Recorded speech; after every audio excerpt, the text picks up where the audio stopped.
después de estar en la presencia del Rey, creer que realmente Él nos ha escuchado. Y además hay que creer otra cosa, que Él es galardonador. O sea que Dios nos va a recompensar todo vaso de agua que nosotros demos. Un simple vaso de agua a cualquier persona en el nombre de Jesús. Dios no es olvidador ni deudor para olvidar lo que Él nos tiene que dar, para bien o para mal. Muy bien, vamos pues en el versículo 1 a tratar de encontrar alguna definición que nos ayude a sentar nuestras bases de qué es la fe para comenzar a construir arriba del versículo 1. Es pues la fe la certeza. La palabra upostasis, que se tradujo certeza, es sustancia. La fe es una sustancia, es algo real, es una seguridad. ¿De qué cosa? De algo que viene. De algo, no de algo que tienes ya. Porque si lo tienes ya, ya no es fe. Entonces la fe está relacionada con el futuro. Siempre, siempre con algo que no tienes y que viene. Y que tú tienes que estar seguro que viene. No tengo trabajo ahorita, tengo 3 días sin trabajo, 2 semanas sin trabajo, pero Jehová es mi pastor. Como decía mi esposa hace unos momentos, declaro que soy tu hijo, que nada me faltará, yo voy a mantener mi paz. Mi hijo se fue, mi hija se fue, no tengo trabajo, pero yo tengo la seguridad, la certeza que aunque no lo tengo ahorita, aunque no veo ahorita a mi hija que se componga, ni mi hijo que se componga, y aunque no veo ahorita prospectos del trabajo, lo creo, lo tengo seguro porque tú lo has dicho. No he visto justo desamparado a su descendencia que mendigue el pan. Yo sé que tú me vas a dar el trabajo, Señor. Yo sé que tú me vas a sacar adelante. ¿Por qué? Porque así lo dice tu palabra. Y esta seguridad que tú tienes, dice a continuación, es una convicción, aunque tú no lo estás viendo. Muy bien, vamos pues a tratar de explicar más claramente esto. La fe está relacionada con el futuro y con lo invisible. Con lo futuro y con lo invisible. Porque es algo que esperamos en el futuro, ya sea en 3 horas, 4 horas, mañana, pasado un mes, un año, no sé. Y al mismo tiempo es algo que no podemos percibir con nuestros 5 sentidos. En el momento en el que nosotros veamos algo, ya no es fe. Porque la fe está relacionada con lo invisible. En el momento que lo veo, ya no es fe. Por eso cuando alguien dice, si yo veo un milagro, voy a creer, esto es la antítesis de la fe. Porque es totalmente lo contrario. Primero tenemos que creer, como lo vamos a ver, para ver. ¿Me están siguiendo? No es ver para creer, sino creer primero para que después puedas ver la gloria de Dios manifestada. Muy bien, la fe es la certeza, es una seguridad de algo que esperamos y es una convicción de algo que nosotros no vemos. Esta certeza, ¿quién nos las da? Porque necesitamos una certeza y necesitamos una convicción para que nuestra fe sea sólida y esté basada en un buen fundamento teológico. Esta certeza nos las da la Biblia. Porque solo en la Biblia puedes encontrar las promesas que son futuras para nosotros. Dice Dios, si tú siembras escasamente, recoges escasamente. Si tú siembras abundantemente, recoges abundantemente. Si tú amas a tu esposa como Cristo amó la iglesia, no te imaginas las bendiciones que vendrán sobre tu vida. Si tú no amas a tu esposa como te estoy mandando en la palabra de Dios, las promesas mías que te tengo preparadas, no las vas a poder ver. Porque no has creído Porque para que puedas ver la bendición en tu matrimonio, para que puedas ver la bendición en tu noviazgo, para que puedas ver la bendición económica en tu vida y en tus negocios, antes tienes que creerle a Dios y poner en práctica o en acción lo que Dios dice en su palabra. Y la convicción, ¿quién nos las da? El Espíritu Santo. Entonces tenemos íntimamente relacionadas a la Biblia con el Espíritu Santo. No podemos jamás divorciar al Espíritu Santo de la Biblia, ni la Biblia del Espíritu Santo, porque el Espíritu Santo es el autor de la palabra de Dios. Entonces necesitamos entender que el Espíritu Santo es un espíritu de santidad, ¿verdad? Es el espíritu de verdad, es el consolador. Entonces, si yo tengo el Espíritu Santo y quiero caminar con el Espíritu Santo y Él es santo, ¿podrán caminar dos juntos si no estuvieran de acuerdo? No, ¿verdad? Para que yo camine con el Espíritu Santo, tiene que haber santidad en mi vida, porque Él es santo y me toma de la mano. Pero el momento en el que yo camino sin santidad o comienzo a caminar en pecado en la vida, inmediatamente rompo mi comunión con el Espíritu Santo. Me suelta, es tan sensible como una paloma el Espíritu Santo. Inmediatamente vuela, no se hace a un lado y me encuentro caminando yo creyendo que Dios está conmigo, creyendo que el Espíritu Santo está conmigo y estoy caminando en la carne. Es lo que se llama caminar en la carne. Y la carne es muy consagrada, La carne es muy religiosa. La carne adora a Dios y por acá y por allá, y sin embargo podemos hacer muchas cosas sin la ayuda de Dios en nuestra vida. Muy bien, veamos ahora que entonces la fe está relacionada con dos realidades eternas e invisibles, con Dios y su palabra. La verdadera fe bíblica está limitada a la Biblia. En otras palabras, hace algún tiempo recuerdo que unas personas me dijeron: Armando, ¿por qué eres tan incrédulo? ¿Por qué no crees que el orito que está cayendo del cielo lo manda Dios y las piedras preciosas que están cayendo en nuestra iglesia son de Dios? Y yo les contesté sencillamente: porque Dios no me manda a creer eso. Yo creo lo que la Biblia dice, pero el hecho de creer cualquier fenómeno o cualquier acción, aunque sea milagrosa, no implica que sea de Dios. Porque el diablo puede hacer fenómenos y puede hacer milagros también. Entonces no me pueden nadie catalogar ni tampoco a ti clasificarte como que eres un incrédulo y no lo crees. Claro que lo creo, pero si está en la palabra de Dios. Pero si yo encuentro en Proverbios capítulo 2 que la Biblia me manda y me dice que busque la sabiduría y no las piedras preciosas y no el oro, ¿qué me está diciendo el Espíritu Santo con esas experiencias que se están manifestando en muchas iglesias? Que estas iglesias están tanto en la carne, que está ahora siendo engañadas. Pues quieren eso, quieren circo, maroma y teatro, quieren ver milagros, pues eso les voy a dar, como hizo Dios con los judíos en el desierto. ¿Quieren comida? Pues se las voy a dar hasta que les llegue hasta aquí.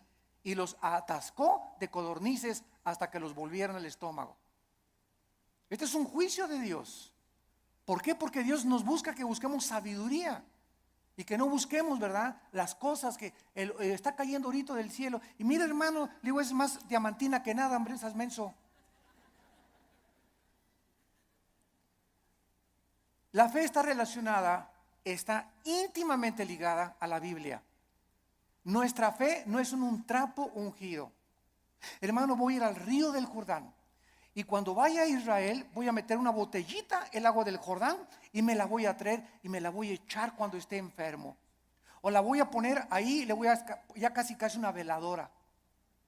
Voy a traer agua del Jordán y me voy a bautizar del río Jordán. El agua del río del Jordán y el agua del río Bravo y el agua del río Nilo y el agua del río Támesis en Inglaterra es exactamente igual. El río Jordán no tiene propiedades milagrosas. Es el agua de un río donde hace 2000 años el Señor Jesucristo fue bautizado, pero el agua no tiene nada de milagroso. El río es como cualquier otro río. Y el hecho que Jesús y el Bautista hayan bautizado ahí no significa que va a ser agua milagrosa. Estamos retrocediendo otra vez a Roma, a la agua bendita. Antes entraba a la iglesia y le metía la mano y me hacía por mí que agua bendita, porque le hicieron así y le atribuían propiedades milagrosas. Esto se llama hechicería. Esto es vulgar hechicería. Atribuirle a un objeto, a agua, trapitos o cualquier cosa, poderes milagrosos. Esto es hechicería. Los brujos usan cosas y collares y amuletos, talismanes, patas de conejo. Todo eso está relacionado con el mundo del ocultismo, no con la Biblia. Y les hablo tan claro como el azul del cielo hoy en la mañana, sin tapujos y derecho y a la yugular. Ya no podemos andar con rodeos. Ya no podemos andar diciendo que tenemos que hablar al pan pan y al vino vino. Tú tienes que entender ya claramente qué es la fe. Y ya no estar poniendo un objeto como hace algún tiempo. Me vende un trapito y ahí va la gente y compra el trapito ungido. O te mando este anillo que lo compré en Jerusalén. O este collar que tiene propiedades y porque este predicador en tal parte lo anunció, y van y lo compran y se lo cuelgan y le atribuyen propiedades milagrosas. O ponen el trapito debajo de la almohada y se les va a quitar el dolor de cabeza, o va a traer que la maldición se va a ir de su casa. Todo eso está relacionado con el mundo de la hechicería. Eso ya no es fe. Y esa hechicería está entrando a las iglesias cristianas. ¿Por qué? Bueno, hace 2000 años en la iglesia de Gálatas, en Gálatas 5, versículo 1, el apóstol Pablo, si alguien no lo cree, les dice a los Gálatas, ¿quién los fascinó para no oír la verdad? Y esa palabra fascinar en el griego es hechizar. La iglesia de Galacia estaba hechizada, estaba controlada por demonios que habían entrado en falsos maestros y pastores que esta iglesia tenía y que les estaba enseñando a los cristianos. Es que no es suficiente la muerte de Cristo, necesitas circuncidarte, no necesitas poner árbol de Navidad, no necesitas hacer estas cosas, necesitas ahora agregarle a la obra de la cruz algo extra. Cuando la Biblia dice que cuando Cristo murió en la cruz del Calvario, se finí, caput, se acabó, consumado es. No hay nada que agregarle a la muerte de Cristo para el perdón que hemos recibido. Tratar de, después de la gracia de Dios, decir que necesitamos hacer ciertas cosas para completar la obra de Cristo, estamos llamándole que fue incompleta la muerte de Cristo. Y esto es una herejía. Hace algún tiempo, bueno, más bien no algún tiempo, hace algunos días, me entrevistaron en un programa de televisión. Y una de las preguntas que siempre me hacen en Colombia, en Guatemala, donde quiera que voy es, ¿qué se pierde la salvación? Siempre me preguntan esa pregunta. ¿Por qué? Porque el 65-70% de la cristiandad cree que se pierde la salvación. ¿De dónde sacaron esta doctrina? De un hombre llamado Jacobo Arminio, que enseñó, y porque hay 5 versículos de la Biblia, nada más 5 contra más de 500 versículos en la Biblia que enseñan que la salvación no se puede perder. Además que es ilógico teológicamente. Entonces estos 5 versículos parecen enseñar que la salvación se pierde, como si que te borraré del libro de la vida y que te apartaré y la rama, Juan 15, serán cortados, etcétera, etcétera, que parece indicar que la salvación se pierde. O segunda de Pedro capítulo 2, 22 al 24, que el perro regresa a su vómito, la puerca lavada a lavarse en el lodo. Pero sin embargo, cuando estudiamos estos versículos, nos damos cuenta que los sacaron de su contexto. Miren, es tan simple como esto. Cuando una persona dice que se pierde la salvación, ¿qué está diciendo? Síganme con cuidado. Está diciendo que al llegar al cielo, Pedro le va a decir, a ver, Pancho Pantera, ¿por qué te voy a dejar entrar al cielo? Y tú le vas a contestar: por la gracia de Dios, más me porté bien. Igual a la salvación. Eso es lo que se está diciendo.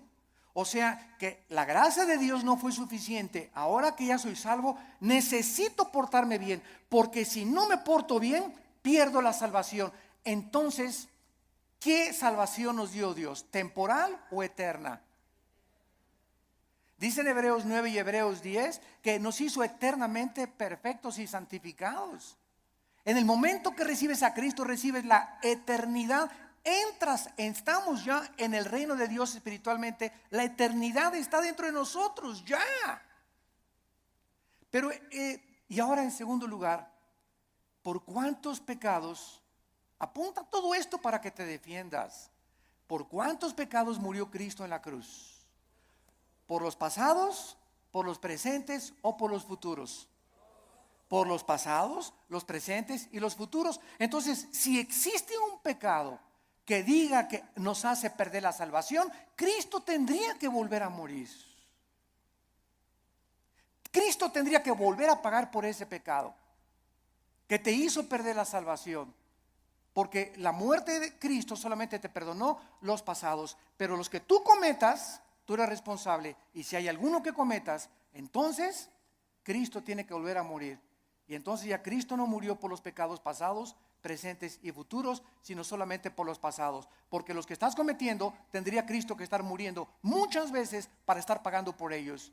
Ahora, si tú cometiste un pecado que te hace perder la salvación, la pregunta de los 64,000 pesos es: ¿cuál es, Pancho? ¿Qué pecado nos hace perder la salvación? Dice 1 Juan, la sangre de Cristo nos limpia solo de algunos. Eso dice.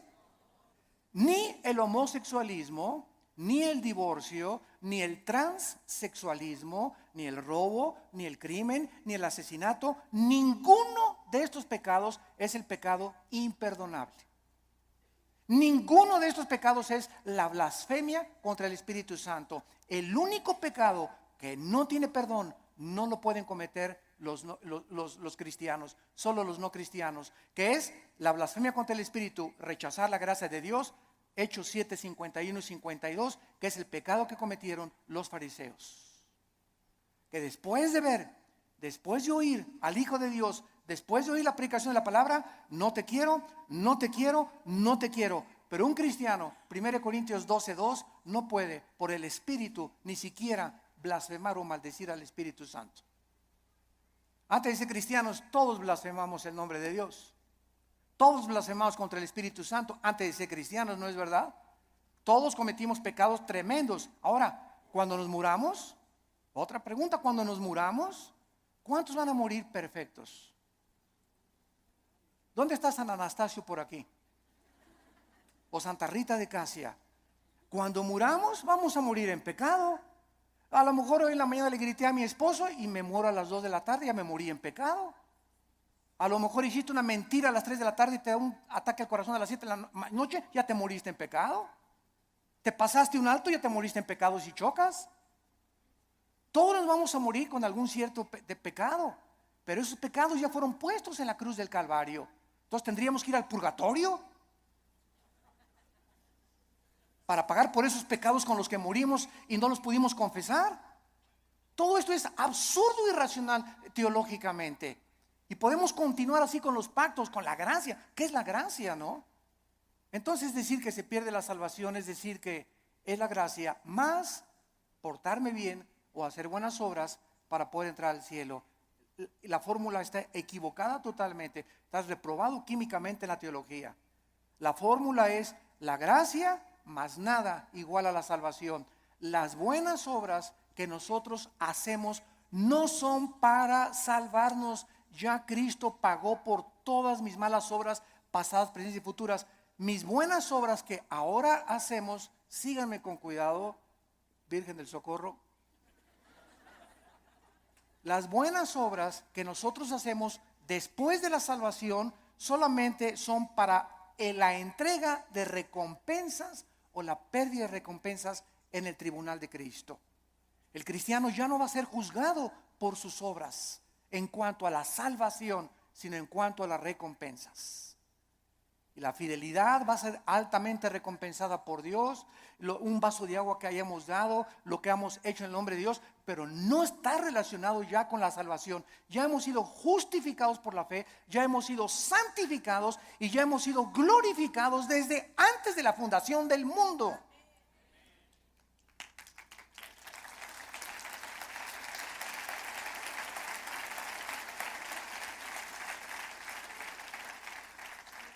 Tenemos que desenterrar otra vez la doctrina de la salvación en el siglo XXI y volverla a enseñar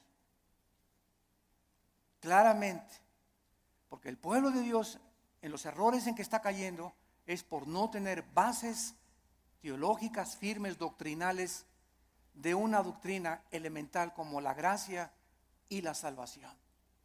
Y por todos lados, porque todo el mundo lo cree, yo también lo creo. Demuéstramelo con la Biblia y lo voy a creer entonces.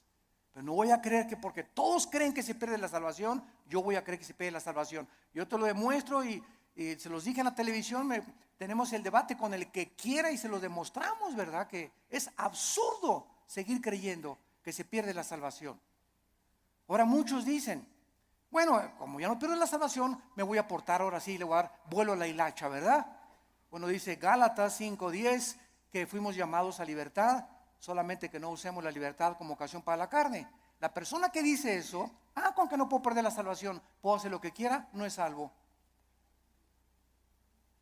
No es salvo, porque si tienes al Espíritu Santo, no vas a tratar de aprovecharte y tomar la gracia de Dios como una licencia para pecar. Eso demostraría Romanos 6, que pues pecaremos para que la gracia de Dios abunde. De ninguna manera, porque los que hemos muerto con Cristo, ¿cómo vamos otra vez a pecar? O a tratar de pecar voluntariamente.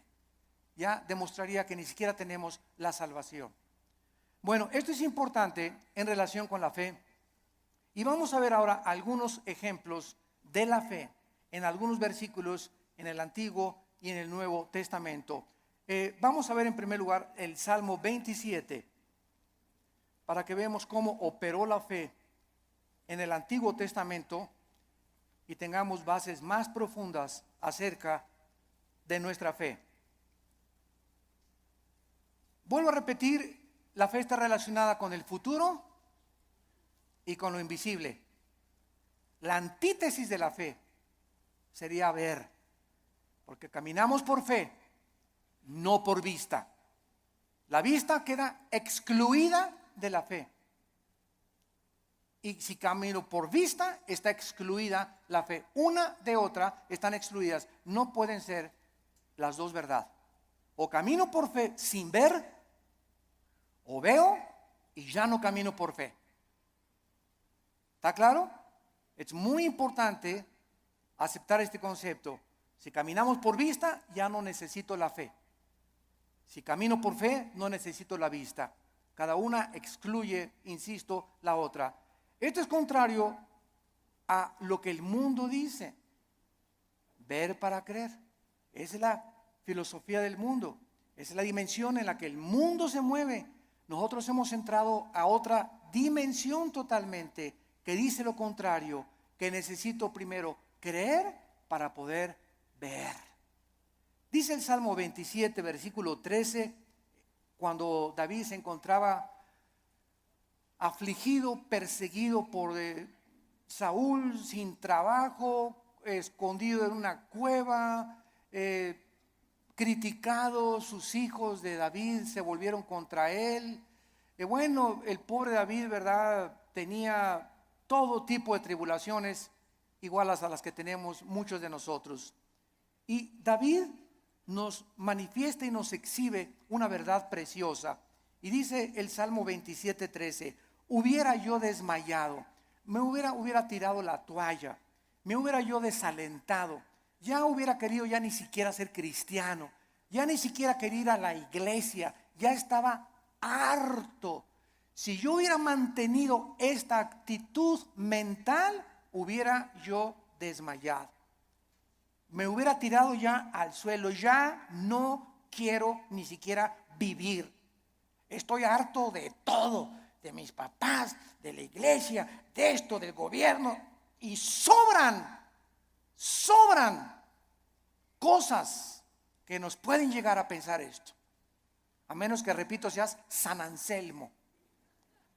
Pero todo cristiano llegamos a estar, ¿verdad? Hasta, decimos vulgarmente en México, hasta el gorro.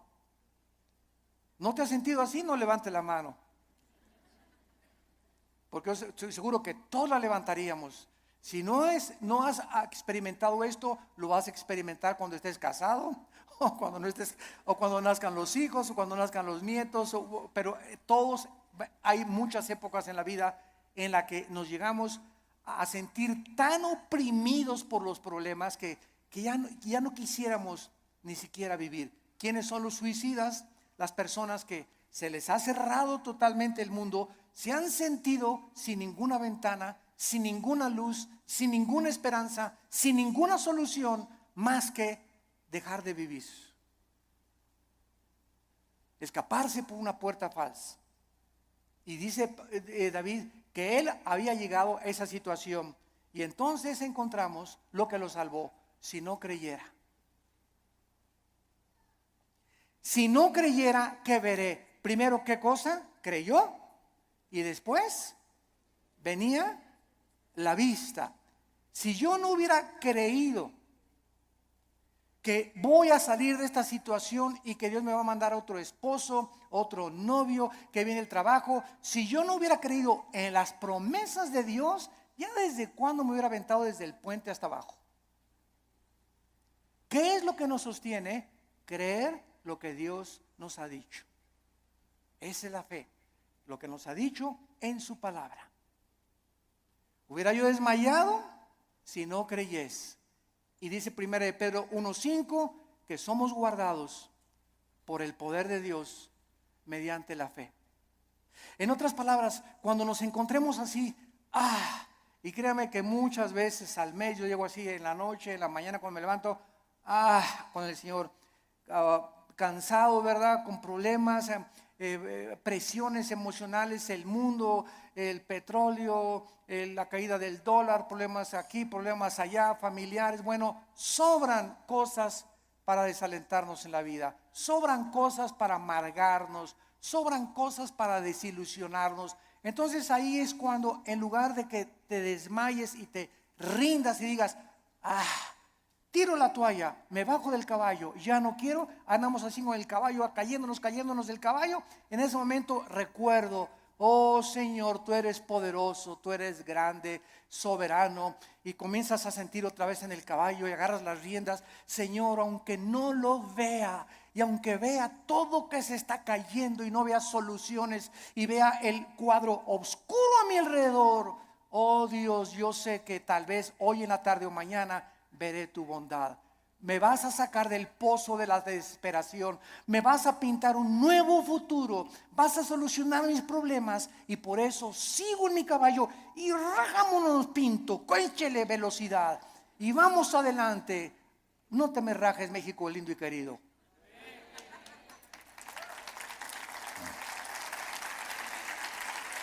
No nos echemos para atrás. Vamos 2-0. Pues ya. Puro gringote de 1.90, 1.95. No, ya no la hacemos. ¿Cómo que no la hacemos? ¿Cómo que no? Ya, ándele, ¿cómo que no la hacemos? Y eso de veras nos infunde ánimo, porque es un cuadro físico de lo que espiritualmente debemos hacer nosotros: crecernos al castigo. Ya no hay trabajo, y nadie me quiere, y me dicen risitos de oro, pero tengo nariz de corcholata. ¿Sabes una cosa? Bueno, ¿por qué comenzamos a sentirnos así? Porque estamos viéndonos en el espejo, porque estamos viendo la situación, porque estamos caminando por vista. Olvídate y desconéctate de lo que ves y lo que por tus 5 sentidos entran, y conéctate con la palabra de Dios.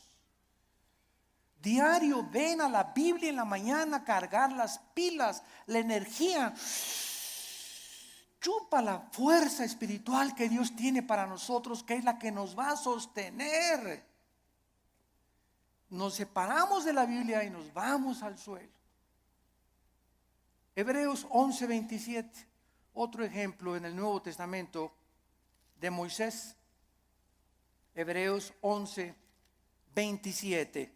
Dice así: por la fe, por creer lo que Dios había dicho. Porque la fe nunca la desconectemos de la Biblia. Por creer lo que Dios ya había revelado en su palabra en el Antiguo Testamento, Moisés dejó Egipto. Si él hubiera sido guiado por sus emociones, vean ustedes, el temor, que es el más grande enemigo de la fe. El temor. El temor es la antítesis de la fe, es lo opuesto de la fe. Si Moisés hubiera dicho: el rey, si me voy me va a mandar los soldados, me mata, me corta la cabeza, él es el emperador de Egipto. Pero Moisés no vio al emperador de Egipto, no el temor que comenzó a meterse, porque el temor así entra como la termita, ¿verdad? Y comenzamos a sentir así que, y el temor, y comenzamos hasta a sudar frío, y comenzamos a temblar por el temor, y saldrá esto, y saldrá de la operación mi abuelita, y podremos, y dejamos que nos domine esta emoción, comenzamos a alejarnos de Dios, y comenzamos a perder el poder de Dios que está viviendo por fe. Moisés dijo: antes de tenerle miedo al faraón, antes de tenerle miedo a su abogado, antes de tenerle miedo a mi suegro, antes de tenerle miedo a mi ex esposo, antes de tener miedo de nada ni de nadie en este mundo, tengo temor de Dios. Y eso fue lo que hizo Moisés. No vio el temor del emperador, los ejércitos que tenía, y dejó Egipto. No fue gobernado por el temor, sino creyó lo que Dios le había dicho y venció sus emociones. Porque se sostuvo como viendo físicamente a Dios. ¿Eso dice? Este está en tercera de Pancho 3:1. Porque se sostuvo viendo algo que no se veían con sus ojos, ni se experimentaba empíricamente con sus 5 sentidos. Se sostuvo por algo que nadie podía ver, pero él sí podía ver, y podemos ver los cristianos, que es a Dios. Viendo al invisible. ¿Con qué ojos lo vemos? Con los ojos de la fe. Es un par de ojos que el Espíritu Santo nos ha entregado, que el mundo no tiene. Vemos no lo que vemos, vemos las cosas que no se ven, porque las que no se ven son más reales que las que se ven. Esto fue lo que hizo que Moisés se pudiera sostener. La fe nos capacita para ver lo que el mundo no puede ver. No hay trabajo, no hay esto, no hay aquello. El mundo, terremotos, se cae. Ahora que fue el terremoto de Japón, no sé si vieron ustedes un video de los muchos que han pasado, que primero el terremoto, el tsunami y el puntillazo, la fuga de gas radioactivo. Y pasaron a una japonesita que era cristiana, como de 80 años de edad. Y está la japonesita en el video caminando y dice: aquí estaba mi casa. Y para todos lados estaba viendo, y ahí estaban mis hijos, y ahí vivía mi sobrino. Y se queda la japonesita como de 80 años de edad, sin nada ni nadie en el mundo. Ni una cobija donde acostarse.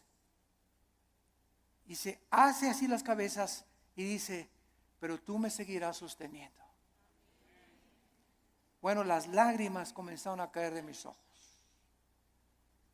Pero fue así una cosa, ¿verdad? Para poner una película. Ahí estaba mi familia, ahí estaban mis papás, ahí estaban mis hijos, mis nietos, aquí estaba mi casa.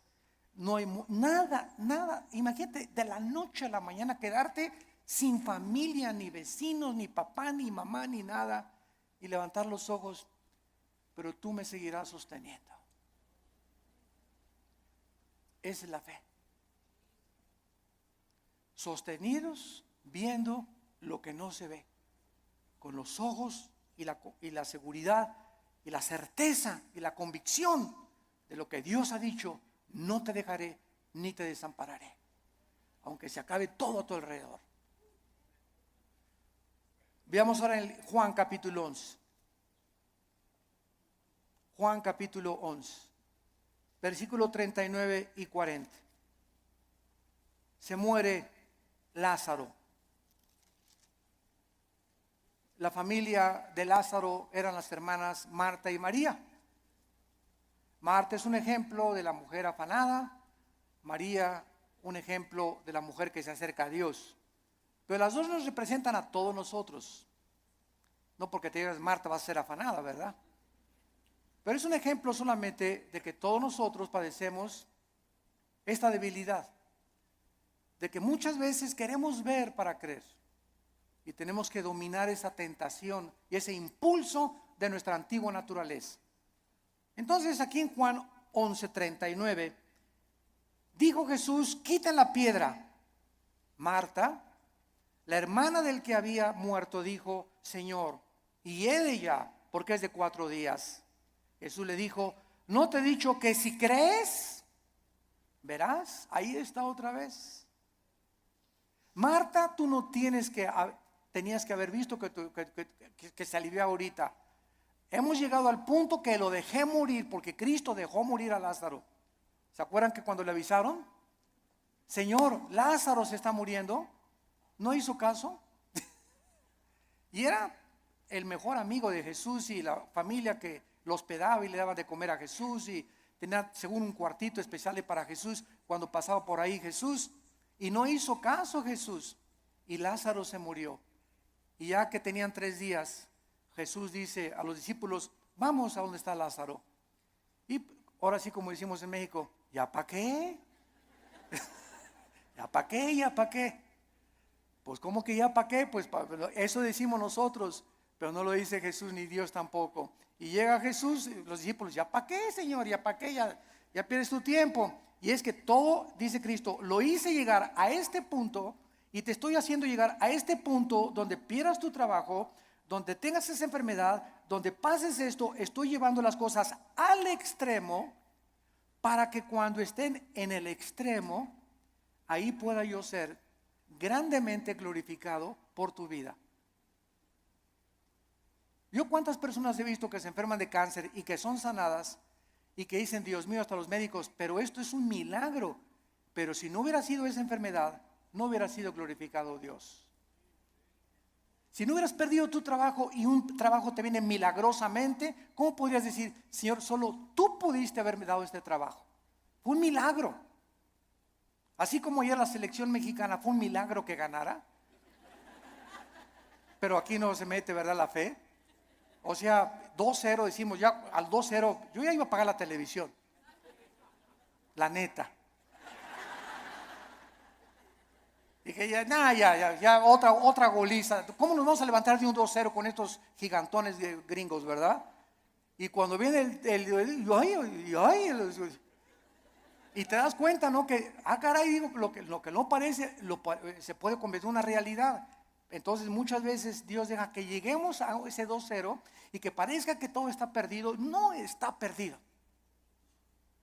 porque Él es Dios y Él es alguien que ha dicho: no te dejaré, desampararé, estaré todos los días contigo hasta el fin del mundo.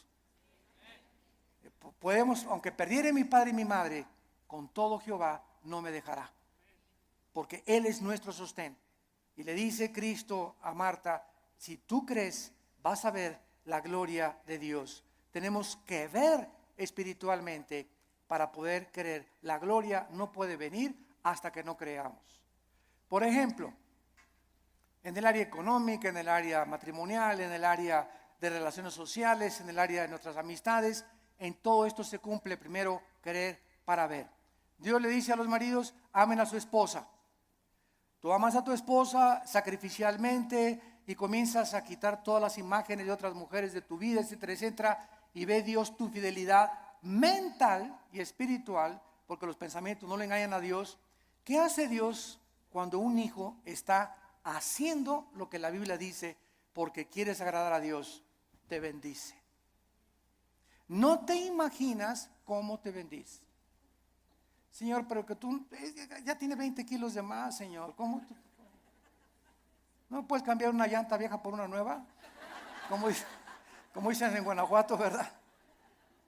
Y sabes una cosa, que cuando estamos casados no es solamente la pasión. La pasión dura la luna de miel 3 o 4 días y dura también en el triunfo del amor. Pero todas esas pasiones que tú ves y esos enganches que se dan esas cosas no duran. Y claro que nos seguimos besando y todo, ¿verdad? Pero entonces ya entras al matrimonio y ya entras a un nivel donde no solamente es pura pasión, hay problemas y bajadas y comienzas a entrar a una madurez donde maduras con tu esposa y te das cuenta que es una relación que tiene que durar toda la vida hasta que la muerte nos separe, porque está basada en un cordón de 3 dobleces, que es Jesucristo. Entonces ya no está basada tanto en el físico como en una relación espiritual, porque los matrimonios que duran son los matrimonios que los dos son discípulos de Cristo. Cuando dos caminan hacia Dios, es como un triángulo. Dios está en la punta del triángulo y aquí está el hombre y la mujer. Cuando el hombre y la mujer caminan los dos siguiendo a Cristo, cada vez están más cerca el uno con el otro, porque más cerca están de Dios. Y ya podemos vencer esas cosas de cámbiame, la verdad. Oye, es que no vas a tener Miss México toda tu vida. ¿Qué querías, verdad? Que tu esposa te durara así. Tiene que dar a los 50 años tu esposa, a los 60 años tu esposa. El cuerpo se deforma, igual él tiene panza de Santa Claus ya también, ¿verdad? Pero nos seguimos queriendo. Entonces nuestra antigua naturaleza demanda ver para creer, puesto que depende de los sentidos, pero no de la palabra de Dios. Y veamos en penúltimo lugar 2 Corintios 4. 2 Corintios 4, versículos 17 al 18. Y dice el apóstol Pablo, esto es tremendo. Estamos tratando de encontrar la fe en el Antiguo y en el Nuevo Testamento en algunos pocos versículos. 2 Corintios 4, 16 y 17 al 18. Por tanto, otra vez dice Pablo, no desmayamos. Qué peligroso es darnos por vencidos. Qué peligroso es tirar la toalla en la vida cristiana. Qué peligroso es desesperarnos. Qué peligrosísimo es desanimarnos. Qué peligroso es. Porque cuando un cristiano es animado, se te viene una horda de demonios que van a agravar tu situación. Se va a convertir en una cosa crónica en tu mente. Vas a comenzar a sufrir unas depresiones. Las personas que sufren de depresión continua, todos somos deprimidos de vez en cuando. Pero cuando somos deprimidos ya 3, 4, 5 días deprimido, estás bajo ataque del maligno. Porque el fruto del Espíritu es paz, gozo y amor. ¿Por qué has llegado a esa situación que estás así, que ni te toquen porque brincas? Porque tienes una semana, 2, 3 semanas que te soltaste la palabra. Y comienzas a desmayar porque no estás aferrado a la palabra de vida. Por tanto, no desmayamos, dice el apóstol Pablo. Antes, aunque nuestro cuerpo exterior se va desgastando, el interior no obstante se renueva de día en día. ¿Saben ustedes que lo peor que existe para una persona es verse en el espejo? Bueno, claro que tenemos que peinarnos, ¿verdad? Y rasurarnos, etcétera, etcétera. Pero cuando ves, ya tengo 50 años, viejito, ya. No, ya tengo 70, ya para qué, ya voy de salida. ¿Cómo que vas de salida a los 70 años? Ya tengo 80, ya voy de salida, ya para qué.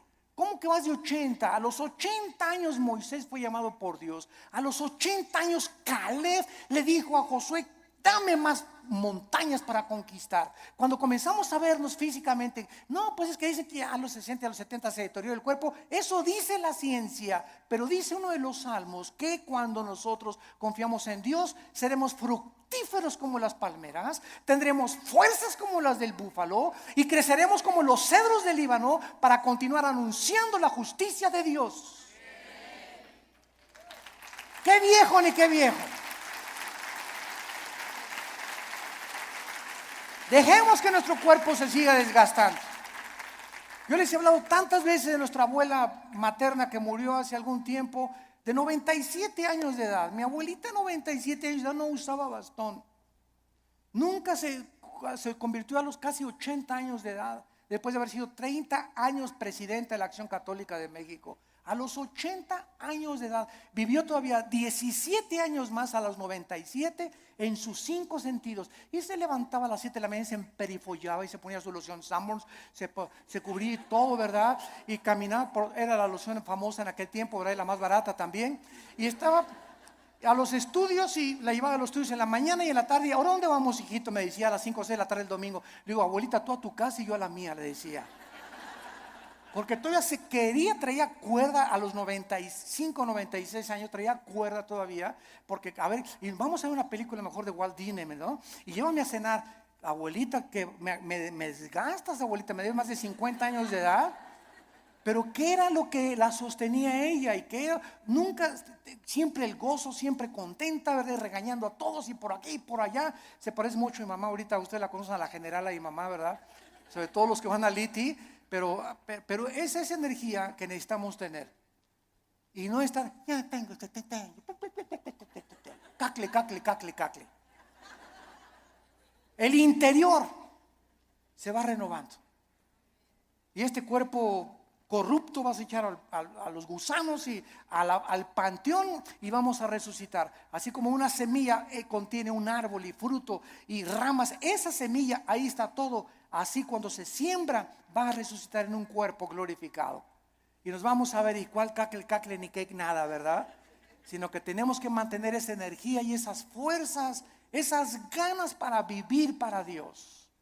Porque los que se mueren pronto son los que no tienen ganas de vivir para Dios. Ya, para que ya yo llegué, ya voy de salida. Tienes que hablarle a tus nietos y tienes que hablarle a tus viejitas y tienes que ir a los asilos a predicar. No te encierres nada más, cacle, cacle, cacle. Nada, hay mucho que hacer todavía. La energía la tenemos por dentro y olvídate por afuera. No te veas en el espejo, ve lo que Dios está haciendo internamente con tu alma. Dice Pablo, porque esta leve tribulación momentánea, miren nada más cómo considera Pablo la vida. En primer lugar, los problemas, las aflicciones y los sufrimientos son leves. Dice Pablo, es como si un mosquito me hubiera picado. Todo lo que he sufrido, las pedradas, la persecución, me arrastraron, mis hijos me dejaron, a mi esposa las violaron, fui castigado por Dios. David y Pablo, todo lo que sufrió y lo encerraron en la cárcel, todo ha sido leve y además temporal, momentáneo, porque Pablo no veía y como un perro, pobre de mí, ya no me quieren ni mis nietos, se acuerdan de mí, ya nadie me quiere. Y comienza a ser como un perro ahí en el rincón, lamiéndote tus heridas y compadeciéndote, y esa autolástima que va a hacer que te hundas y te pintes más rápido.